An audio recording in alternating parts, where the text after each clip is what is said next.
everybody. Over the years, like the ridgeline, there has been many different types and styles of guy lines that I've been using. At this time, there's two types of cordages that I have been using lately. One being made out of Dyneema fiber, which is low in stretch, high in strength, and small in diameter, which is called Zing-it. And the other is reflective cordage, which helps people from tripping on them during the nighttime, and the bright colors to help people from tripping on them during the day. In this episode, we're going to look at different ways to attach those guidelines to the tarp and to some type of anchor points, from knots to hardware, and hopefully to give you some ideas or tips when it comes to pitching that tarp with speed and efficiency, and more important, to hold steadfast in those high winds.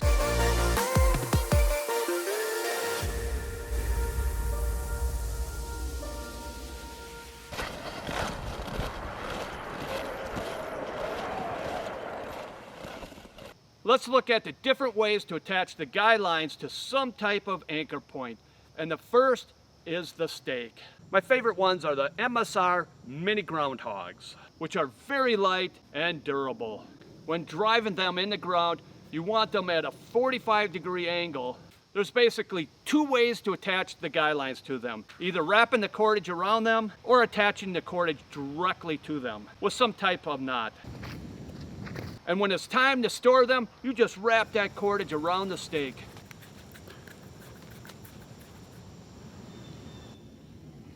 And if possible, always try to drive your stake behind a tree root or a rock. This will help securing them in the strong blowing wind. For length needed, I like my guy lines that are attached to this stake to be right around 6 feet, 182 centimeters. For those guy lines that are not attached to the stakes, I like them right around 10 to 12 feet, which is 3 meters. And for those type of guy lines, I will tie a little loop on the end. The way I like to tie that little loop on the end is take the end of the cordage and bring it together to the other one to form a long loop. You pinch that loop together and just tie a simple overhand knot. Cut the loose end and burn it to help hold that knot, and also from fraying, which is a slick way to attach to some type of anchor point. I'll just drop that loop around the stake or wrap it around a large rock or around a log.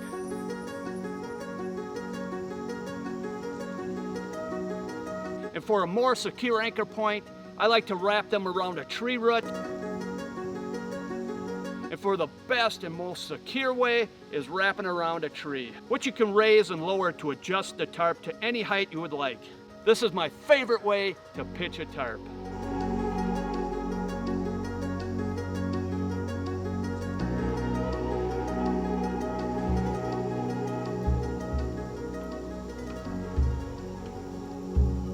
Now for a few different ways how I like to attach my guy lines to the tarp.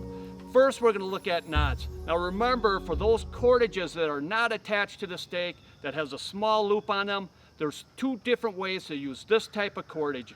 The first is to feed one end through the D-ring and the other end around the stake.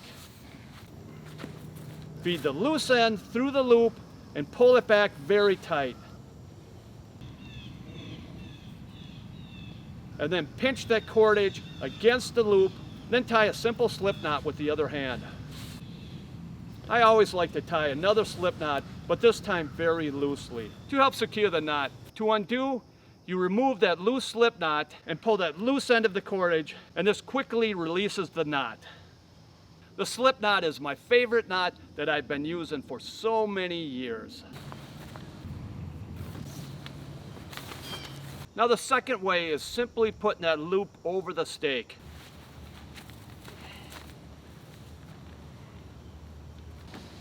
And the loose end around the D-ring. Then pinch the cord against the D-ring and tie a simple slip knot.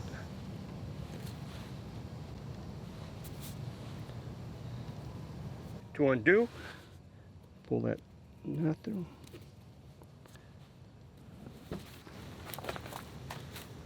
Now there's many different knots and different ways to attach the guideline to the tarp and to the anchor point.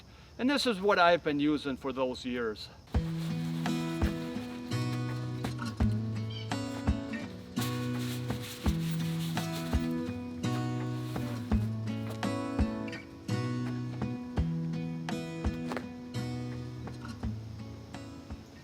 The next way to attach the guideline to the tarp is using hardware. Now there's a lot of cool gizmos and gadgets out there, but the two pieces of hardware that I use is from Dutchware Gear, and those are the flies. The flies only weigh 2 grams, and the fleas. And the fleas are less than a gram, which are made out of titanium. Bring the cordage around the hook, up over the antenna, and under the wing. This will hold it secure.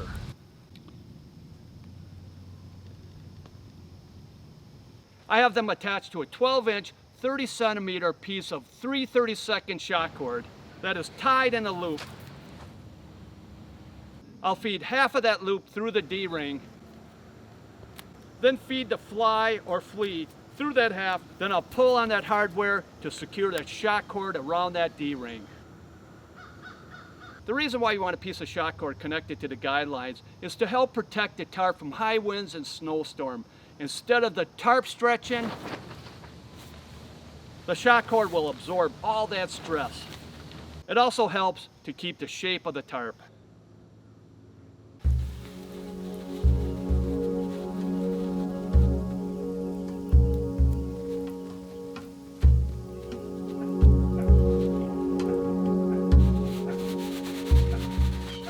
For my Cuban fiber Dyneema tarps, I don't use shot cord on there. I just use straight Zing-it, and that's because I don't want it to stretch. Now Tad from Hammock Gear has suggested that I use shot cord on my Cuban fiber Dyneema tarp because he says that it could overload the stress point. So I'm giving it a thought. I just think I might do that. Now 2 other pieces of hardware that I've been using lately are made out of plastic, and the first one is line lock. They're so simple to tighten and to release that tension. And one of my favorite tarps today is from Superior Gear. It's a Superior shelter that has clip-on hardware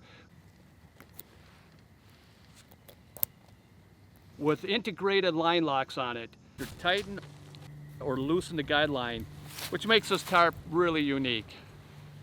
Now with the line locks and the high winds, they may unloosen. So a little trick is to put a slip knot right behind the line lock, and it will not come undone even in the highest of winds. The guidelines I use mostly today has the hardware attached to the tarp and the cordage attached to the stake. And this is why. After having my tarp set up, I'll detach the hardware from the guidelines and put my tarp in the snakeskin. Unless there's a good chance of rain, this is how I'd have it set up so I can watch the stars as I fall asleep, the symphony of God's creation right above me. And if by chance that the weather person is wrong again, it's starting to rain. I don't have my tarp up. I'm gonna get wet. That weatherman's wrong again. Come on, man. I can quickly deploy this tarp over the hammock within seconds to keep it dry from getting wet.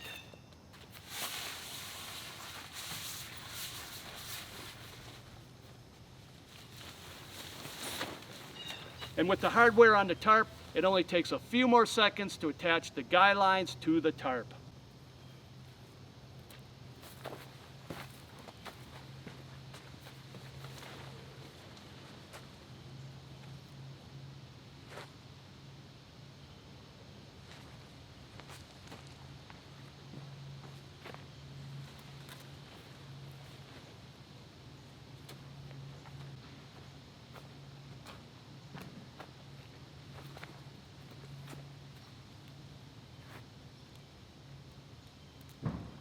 Now I can climb back in and continue my night of slumber.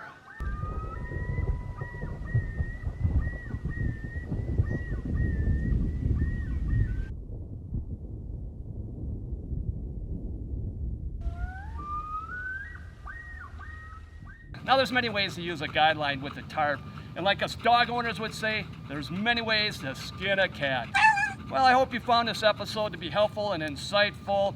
And if you have any questions or comments, please write them down below. And if you like this video, please hit that like button. Henry and I would really appreciate it. And if you haven't subscribed, hit that subscribe button down below and that little bell icon on top there, and that'll notify you when the next episode's coming out.